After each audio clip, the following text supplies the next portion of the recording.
नमस्कार, city centre में आपका स्वागत है। मैं हूं ताबिश हुसैन। आज पूरे देश में छोटी दिवाली के मौके पर रोशनी की रौनक देखने को मिल रही है और इसी मौके पर आज इस शो की शुरुआत भी एक अच्छी खबर से करेंगे। पेट्रोल डीजल की कीमतें अब कम होने वाली हैं। आज रात से आपको पेट्रोल और डीजल जो है वो कम दामों पर मिलेगा। पेट्रोल पर 5 रुपए एक्साइज ड्यूटी कम की गई है और डीजल पर 10 रुपए एक्साइज ड्यूटी जो है वो घटा दी गई है। इस पर मुंबई में लोगों की ऐसी प्रतिक्रिया है, ये आपको बता रहे हैं हमारे सहयोगी सुनील सिंह। दिवाली के पूर्व संध्या पर केंद्र सरकार ने आम जनता को एक बड़ा तोहफा दिया है। पेट्रोल और डीजल में 5 और 10 रुपए की कटौती की गई है। जो पेट्रोल आज 115 रुपये 83 पैसा लीटर मिल रहा है, वो कल से ये लागू होगा नियम। तो यानी 4 नवंबर को, यानी कि कल से वो 5 रुपया कम हो जाएगा। और डीजल में जो कि 106 रुपया 59 पैसा है, उसमें 10 रुपये की कटौती होगी। हमारे साथ हैं यहाँ पर पेट्रोल भराने आए हैं। क्या कहेंगे आप? सरकार ने 5 रुपया और 10 रुपये की कटौती की, बड़ी कटौती है आपके लिहाज से? छोटी कटौती है। 5 और 10 रुपया कम करते हैं, बाद में सीधा 12-15 रुपया बढ़ाते हैं। सोचना चाहिए मोदी जी को गरीब आदमी के लिए। अभी तो सैलरी भी आधा हो गया है। जिधर हम लोग 500 का पेट्रोल डालते थे उधर 100 का डालना पड़ता है, और जिधर ज़रूरत नहीं है उधर हम लोग तो बाइक लेके जाते भी नहीं है। लेकिन इसे क्या मानेंगे? दिवाली का तोहफा मानेंगे या नहीं? ठीक है, अभी थोड़ा किया, आहिस्ता आहिस्ता कम कर दीजिए। 5-5 रुपये भी कम करेंगे तो आम जनता को कुछ तो फर्क पड़ेगा। फिर भी 100 के ऊपर ही रहेगा। 100 के ऊपर रहेगा तो फिर फायदा नहीं है ना कुछ भी सर। जो यानी कटौती और होनी चाहिए थी, और होनी चाहिए। जो पहले चलता था 60 रुपया 59 जो चल रहा था वो होना चाहिए बस। बाकी क्या बाद में तो ऐसे हो जाएगा, रोड पे जो आम आदमी है वो बाइक तो चला नहीं पाएंगे। तो इतनी कटौती से भी बहुत कुछ बचत नहीं होगी। कुछ बचत नहीं होगी। 5 रुपये में क्या फर्क पड़ता है? 1 महीना पहला तो 107 रुपया था ना, अभी 115 हो गया। 5 कट करके 110 ही किया उसने। अभी बाद में फिर 2 महीने के बाद में बढ़ाएंगे 3 रुपये करके। 1 महीने में वो सीधा बाद में 120 रुपये लेके जाएंगे ना, तो उसमें कटौती कहाँ हो गई? ये तो खाली बस दिवाली का गिफ्ट देने का नाटक है। बाद में न्यू ईयर का पार्टी ले लेंगे लोग आम आदमी से। दिवाली का गिफ्ट देने का एक तरह से जो है बहाना है। अब बाद में कह रहे हैं कि न्यू ईयर में फिर से वापस ले लेंगे। यानी जो कटौती हुई है वो बहुत पर्याप्त नहीं है, क्योंकि पेट्रोल और डीजल इतना महंगा हो चुका है कि लोगों की जो राय है या उसका असर जेब पर इतना अधिक पड़ रहा है कि 5 और 10 रुपये की कटौती से बहुत कुछ फर्क नहीं पड़ने वाला है। लोग और बड़ी कटौती चाहते हैं, और दूसरे लोगों को ये भी डर रहता है कि आज कटौती हुई है, कल फिर से बढ़ जाएगा, तो इसका कोई फ़ायदा नहीं है इस कटौती का। भले दिवाली के पूर्व संध्या पर इसकी घोषणा हुई है, कल दिवाली है, 4 नवंबर से ही नई कीमत लागू भी होगी, यानी कटौती लागू भी होगी। तो एक तरह से इसे दिवाली के तोहफे के तौर पर देखा जा रहा है, लेकिन जनता के लिए ये तोहफा पर्याप्त नहीं है। वो चाहते हैं कि और भी बड़ी कटौती की जाए। मुंबई से कैमरामैन अशोक महाडिक के साथ सुनील सिंह, NDTV इंडिया के लिए। आज देश भर में छोटी दिवाली की रौनक है। अयोध्या में राम की पैड़ी 9 लाख दियों से जगमगा रही है। पूरे शहर को खूबसूरत तरीके से दियों से सजाया गया है। वहां पर दीपोत्सव का नजारा कैसा है और किस तरीके के इंतजाम किए गए हैं, ये बता रहे हमारे सहयोगी कमाल खान। आज अयोध्या में दिवाली है। अयोध्या में चरागाह है। अयोध्या में सरयू नदी के किनारे ये राम की पैड़ी है, जहां 9 लाख दिए एक साथ जलाए जा रहे हैं। सरयू की पैड़ी के 12 घाट हैं। 12,000 वॉलंटियर्स ने इन 12 घाटों के ऊपर ये दिए जलाए हैं। एक खूबसूरत एहसास है, मानो बहता हुआ कोई सोना पिघलता हुआ इन घाटों के ऊपर बहता हुआ चला जा रहा है। कहीं कहीं बीच में वॉलंटियर्स हैं जिसमें थोड़े काले धब्बे नज़र आते हैं। अगर वॉलंटियर्स हट जाएं तो ये लगेगा कि राम की पैड़ी पे दूर दूर तक कोई एक सोना पिघलता हुआ बहता हुआ चला जा रहा है। ये तकरीबन 500 मीटर का एक स्ट्रेच है। इसके किनारे किनारे मंदिरों की एक श्रृंखला है। ये सैकड़ों साल पुराने मंदिर हैं। इसके पीछे एक मोहल्ला है जिसे स्वर्ग द्वार कहते हैं। वहाँ बहुत पुरानी इमारतें हैं, सैकड़ों साल पुरानी। आप वहाँ जाएंगे तो लगेगा किसी दूसरे सभ्यता में आ गए हैं। उसके किनारे ये मंदिरों की श्रृंखला है, और उसके किनारे ये घाटों के ऊपर एक बहता हुआ सोना नज़र आ रहा है।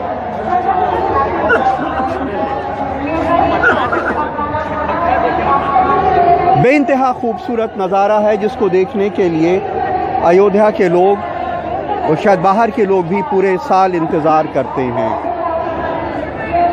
सरयू के उस पार सरयू की आरती का इंतज़ाम है। ये जो मंदिर हैं इनके ऊपर रोशनियां होती हैं, लेज़र लाइट डाली जाती है, उसका भी आज के दिन एक शो होता है। लेकिन ये जो दिए हैं ये बेइंतहा खूबसूरत नज़ारा है।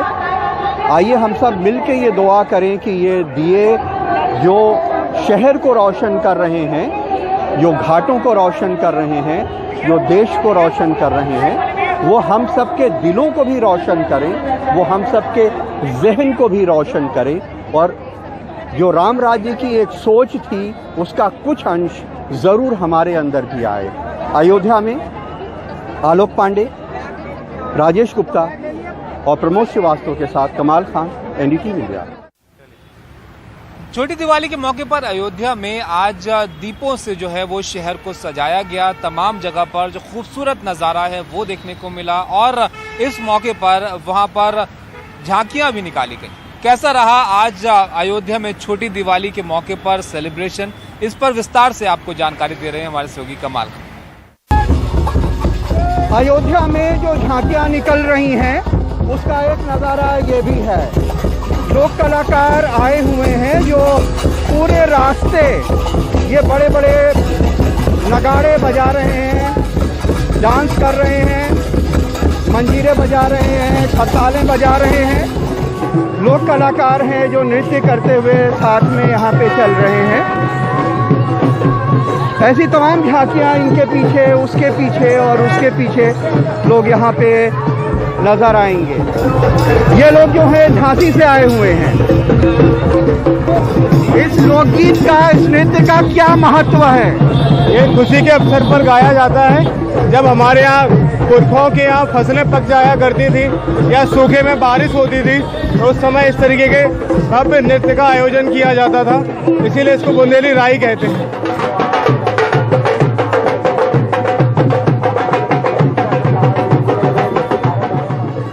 आप तो भगवान के स्वरूप में हैं। आज के दिन क्या संदेश देना चाहेंगे? क्या होना चाहिए मानवता के लिए, देश के लिए, समाज के लिए? सबसे पहले दीपावली की हार्दिक शुभकामनाएं सभी को, और सभी को एक होके रहना चाहिए। एकता में अनेकता है और सभी को बहुत बहुत धन्यवाद। दीपावली की हार्दिक शुभकामनाएं। अयोध्या में बहुत से उत्साह, बहुत सभी सारे जनता उत्साहित हुए हैं, इसके लिए सभी का बहुत बहुत धन्यवाद। अयोध्या की सड़कों पे ये एक और झांकी है। हनुमान जी अपना सीना चीर करके दिखा रहे हैं कि उसके अंदर भगवान राम और सीता उसके अंदर नजर आ रही है। वो अपना सीना चीर करके दिखा रहे हैं। ये हरियाणा के लोग हैं जो अपनी लोक कला का प्रदर्शन कर रहे हैं। हरियाणा से आए हुए हैं यहाँ पे अपनी कला का प्रदर्शन करने के लिए। आप कहाँ से आए हैं? इसका क्या महत्व है जो आप प्रस्तुत कर रहे हैं, बताइएगा। हम लोग हरियाणा में डिस्ट्रिक्ट पलवल से आए हैं और ये जो समूह आप देख रहे हैं, इस समूह में जितने भी कलाकार करते हुए नाथ जोगी समुदाय से संपर्क रखते हैं। और जो हम लोगों ने वैसे तो पूरे भारतवर्ष में, भारत के अलावा विदेशों में भी कार्यक्रम किए हैं, लेकिन हम इतने गर्व महसूस कभी नहीं किया जितना आज अपने आप को हम अपने गर्व महसूस कर रहे हैं। बहुत बहुत धन्यवाद। तो ये लोग खुश हैं कि अयोध्या में, इनका कहना है कि भगवान राम की धरती पे ये पहली बार ये कार्यक्रम करने के लिए आए हैं। अयोध्या में कैमरामैन राजेश गुप्ता, प्रमोद श्रीवास्तव के साथ कमाल खान, एनडीटीवी इंडिया। दिवाली के मौके पर दिल्ली एनसीआर की फूल मंडियों में भी खासी रौनक रहती है, लेकिन एक सड़क बंद होने से फूल के कारोबार पर कैसा असर पड़ रहा है, ये रिपोर्ट आप देखिए। दिल्ली के गाजीपुर में यह है दिल्ली एनसीआर की सबसे बड़ी फूल मंडी।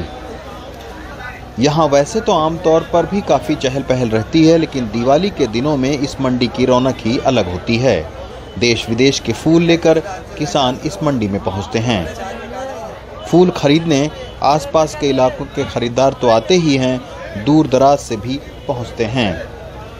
लेकिन इस बार नेशनल हाईवे 9 से गाजीपुर मंडी की ओर जाने वाले रास्ते को बंद कर दिए जाने से किसानों को अपने फूल लेकर आने में खासी दिक्कत हो रही है।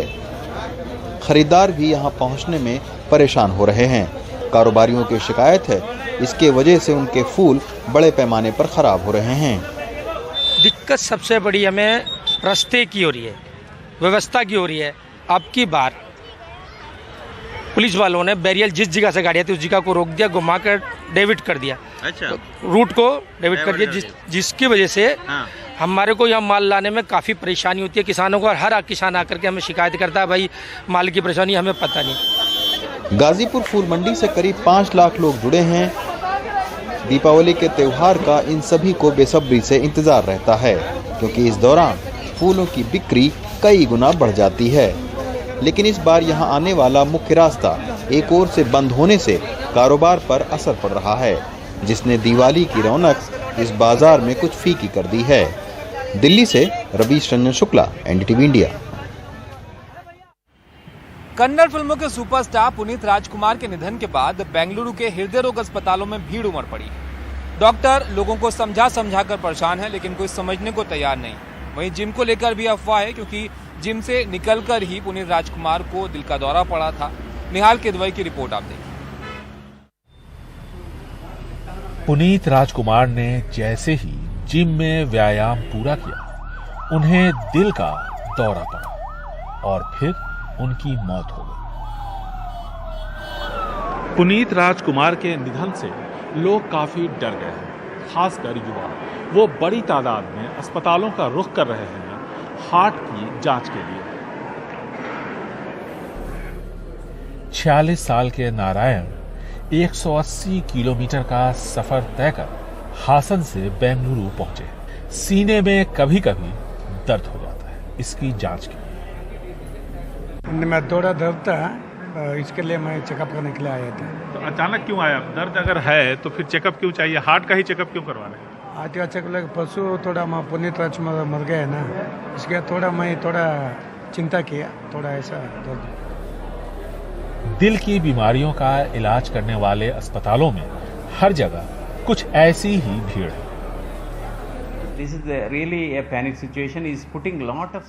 लोग घबराए हुए हैं। अस्पताल की व्यवस्था पर अचानक बोझ बढ़ गया है।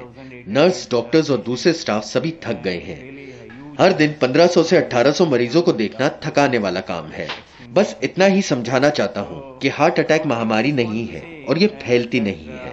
हार्ट डिसीज और heart attack is not a pandemic और नॉट एन एंडेमिक। अस्पतालों में भीड़ है तो जिम को लेकर नौजवानों में डर समा गया है और असर साफ दिख रहा है, क्योंकि पुनीत को दिल का दौरा जिम के बाद पड़ा था।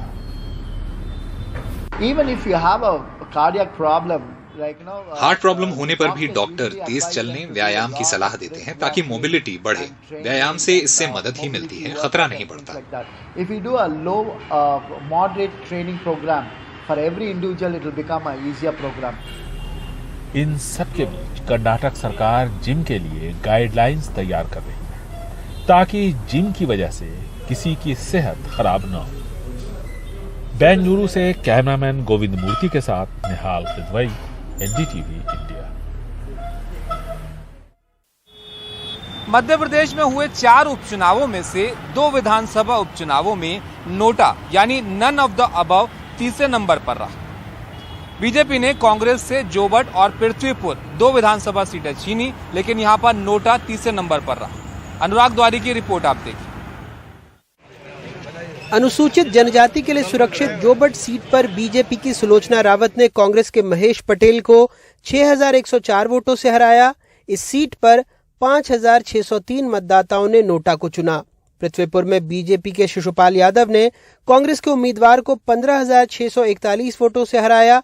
यहां भी नोटा 1741 मतों के साथ तीसरे नंबर पर रहा। रैगांव में 1436 मतदाताओं ने नोटा को चुना, तो वहीं खंडवा लोकसभा में 13627 लोगों ने नोटा को वोट दिया। सवाल ये है कि इन सीटों पर नोटा की तरफ बढ़ता वोटर का रुझान क्या संकेत दे रहा है? क्या ये सत्ताधारी पार्टी के साथ विपक्ष के लिए ज्यादा खतरे की घंटी बजा रहा है? हर चुनाव का परिणाम एक शिक्षा देता है, एक समीक्षा का मौका देता है। चुनाव का जो मध्य प्रदेश का रिजल्ट रहा, ये बताता है कि मध्य प्रदेश की जनता भारतीय जनता पार्टी से थक चुकी है। पर नोटा में वोट गया, मैं मानता हूं ये अपने आप में एक चिंता का विषय कांग्रेस पार्टी के लिए भी है। हम पूरे मामले की समीक्षा करके जनता की भावना के अनुरूप पार्टी को ढालने की कोशिश करेंगे। मुझे लगता है इसमें जन जागरण की जरूरत है और हर व्यक्ति को चाहिए कि वो राजनीतिक प्रतिनिधित्व सौंपने के मामले में अपने विचार को बहुत स्पष्ट रखे। ये गफलत वाली स्थिति मुझे नहीं लगता ठीक है, परंतु ये अधिकार दिया गया है, चुनाव प्रक्रिया का ये अंग है, इसलिए हम उस पर बहुत टिप्पणी नहीं कर सकते। पर हम इस पर यह भी निर्णय नहीं दे सकते कि नोटा पे जिन्होंने मोहर लगाई है वो किसके खिलाफ है, वो सरकार के खिलाफ है या विपक्ष के खिलाफ है, ये एक प्रश्न चिन्ह है। वैसे 3-1 की इस जीत से शिवराज सिंह चौहान और युवा प्रदेश अध्यक्ष वीडी शर्मा का कद और मजबूत हुआ है। दीपावली से पहले उन्हें जश्न मनाने का मौका मिला है। मध्य प्रदेश उपचुनाव के नतीजों और नोटा को मिले वोटों ने एक बार फिर साबित किया है कि मध्य प्रदेश की राजनीति में कांग्रेस और बीजेपी के अलावा किसी तीसरे दल को जगह बना पाना बहुत मुश्किल है और इसके लिए उन्हें कड़ी मशक्कत करनी पड़ेगी। भोपाल से कैमरा पर्सन रिजवान खान के साथ अनुराग द्वारी, एनडीटीवी इंडिया। अब बात पंजाब की सियासत की करते हैं। कैप्टन अमरिंदर सिंह ने अपने इस्तीफे के खत में उन मंत्रियों के नाम उजागर करने की धमकी दी है जो उनके हिसाब से रेत के अवैध खनन में शामिल। वहीं नवजोत सिंह सिद्धू ने एक बार फिर से कैप्टन पर निशाना साधा है। मोहम्मद गजाली की रिपोर्ट आप देखिए। अमरिंदर सिंह ने अपने इस्तीफे के खत में उन मंत्रियों के नाम उजागर करने की धमकी दी जो उनके हिसाब से रेत के अवैध खनन में शामिल हैं और इसके बाद कांग्रेस के नेताओं की बैठक हुई। मुख्यमंत्री चन्नी बैठक के दौरान मंत्रियों और अन्य नेताओं को भरोसा दिलाते दिखे। माना जा रहा है कि बैठक का मकसद ये सुनिश्चित करना था कि कोई नेता पार्टी छोड़कर कैप्टन के नए दल में न चला जाए। अपने पास गुंजाइश रही है जी 1.5 महीने की, जे तुसी कुछ और भी कराना चाहोगे वो भी अब करांगे। मंत्रियों वालों एकता के नाल फैसले ले जा रहे हैं, उन्होंने भी बड़ा धन्यवादी है। इस उत्साह को ऐसी एक दूसरे के नाल मिल के इसमें आगे लेके जाना है। अमरिंदर सिंह का इस्तीफा बहुत दिनों बाद सिद्धू और चन्नी को भी एक साथ ले आया। सिद्धू के निशाने पर इस बार पुराने मुख्यमंत्री थे। खजाने दी चोरी रोकण नाल होएगा ते जे ओ कहंदा भी इन्ने बंदे आ करदे सी ते चोरी करदे सी ते ओ सुत्ता पिया सी, जे ਉਹਨੂੰ ਇਹ ਦਿਖਦਾ ਸੀ ਵੀ ਚੋਰੀ ਹੋ ਰਹੀ ਹੈ ਉਚਿਤ ਨੂੰ ਜਾਣ ਕੇ ਉਹਦੇ ਤੇ ਅਮਲ ਨਾ ਕਰਨਾ, ਇਹ ਬੁਜ਼ਦਿਲੀ ਹੈ, ਕਾਇਰਤਾ ਦਾ ਆभास है, कायर सी हो कायर। हालांकि अमरिंदर सिंह ने अपनी पार्टी के बारे में ज्यादा जानकारी नहीं दी है, लेकिन बीजेपी मना रही है कि इससे कांग्रेस को नुकसान पहुंचे। पंजाब के साबका मुख्यमंत्री कैप्टन अमरिंदर सिंह जी ने अज कांग्रेस पार्टी तो अपना इस्तीफा दे दिता है और मैं समझदा कि ਇਹਦੇ ਨਾਲ ही कांग्रेस के डाउनफॉल की भी पंजाब च शुरुआत हो गई है। देश भर च ਅਸੀਂ देखा है कि जिथे जिथे भी कांग्रेस ने अपने स्थापित नेतावां नूं अपमानित किया, जलील किया, उत्थे उत्थे कांग्रेस का की हाल होया है। अमरिंदर सिंह ने चुनाव से महीनों पहले अपनी पार्टी का ऐलान कर दिया है। कांग्रेस के लिए सबसे अहम काम पार्टी को एक रखना होगा। चंडीगढ़ से मोहम्मद गजाली, एनडीटीवी इंडिया। सिटी सेंटर में रुके एक छोटे से ब्रेक के लिए। ब्रेक के बाद आपको दिखाएंगे दिल्ली के बाजारों में किस तरह से जमा हुई है भीड़। दिवाली के मौके पर दिल्ली के बाजारों में जबरदस्त भीड़ है। न ही दुकानदार कोरोना के नियमों का पालन कर रहे हैं और न ही खरीदार। सरकार की तमाम अपीलों के बावजूद कोरोना नियमों की धज्जियां यहां पर उड़ रही हैं। हमारे सहयोगी सौरभ शुक्ला की रिपोर्ट आप देखिए। ये तस्वीरें दिल्ली के पहाड़गंज बाजार की हैं। पैर रखने तक की जगह नहीं है। 2 की दूरी के नियम को तो भूल ही जाइए। न लोगों ने मास्क लगाया हुआ है और न दुकानदारों ने। दिल्ली के चांदनी चौक बाजार को दिल्ली सरकार ने सजा सवार के तैयार तो कर दिया है, पर यहाँ कोरोना के नियमों का पालन कराने की जिम्मेदारी किसी ने नहीं ले रखी है। हमने उन लोगों से बात की जिन्होंने मास्क नहीं लगा रखा था। जरा उनके जवाब सुनिए। मास्क क्यों नहीं पहने हैं? क्या मास्क क्यों नहीं पहन रहे? अब इतने लोग हाँ, कोई बात नहीं। मास्क क्यों नहीं पहन रहे हैं? मास्क है, अभी उतारे हैं। मास्क लगाया नहीं? जी मास्क नहीं। क्यों मास्क नहीं लगाते? लगाते हैं मास्क, अभी नहीं पहने। फिर क्यों नहीं लगाया है? लगाएंगे मास्क। जी लगाएंगे। आपका मास्क हो गया? नहीं जी। फिर है ही नहीं सर मेरे पास। मास्क ही नहीं है आपके पास? मास्क क्यों नहीं पहन रहे हैं आप? अरे मेरे दम घुटता है।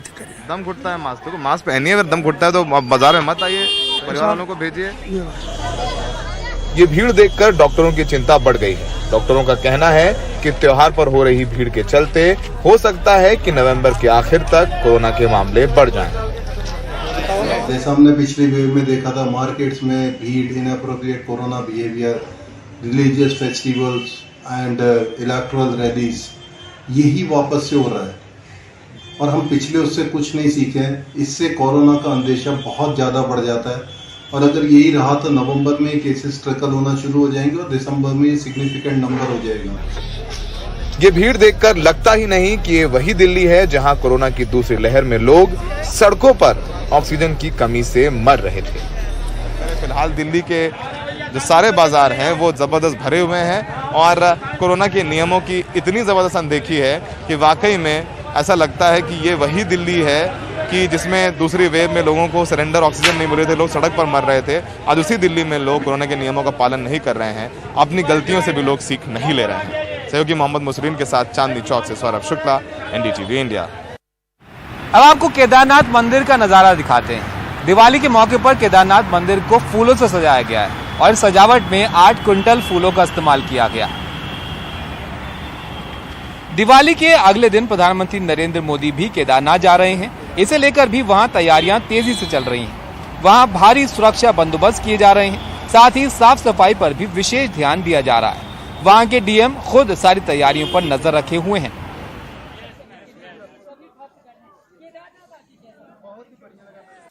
तो इसी के साथ आज के सिटी सेंटर में फिलहाल इतना ही। मुझे दीजिए इजाजत। आप सभी को दिवाली की शुभकामनाएं। उम्मीद करते हैं कि दिवाली आपकी जिंदगी में और खुशियां लेकर आए। नमस्कार।